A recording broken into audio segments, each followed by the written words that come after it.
মসজিদে গেলে কার কথা? আল্লাহ। নামাজের শুরুতে যে তাকবীর বলি, ওই সময় কার বরত্ব ঘোষণা করি? আল্লাহ। আল্লাহ সুবহানাহু ওয়া তাআলা। হর হালতে, সব সময়, যেখানে সেখানে, দাঁড়িয়ে, বসে, শুয়ে রবের জিকির করার দরকার আছে না নাই? আছে।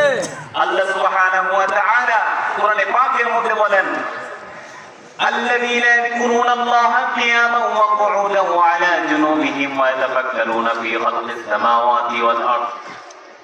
আল্লাহ সুবহানাহু ওয়া তাআলা বান্দাদেরকে জানিয়ে দিয়েছেন, ও আমার বান্দারা শোনো, তোমরা দাঁড়িয়ে আমার জিকির করো, তোমরা বসে আমার জিকির করো, স্বয়ংরত অবস্থায় আমার জিকির করো, সর্বহালতে আমরা কার জিকির করব? আল্লাহ। কতক্ষণ পরিমাণ জিকির করব? আল্লাহ সুবহানাহু ওয়া তাআলা কোরআনে পাকের মধ্যে বলেন,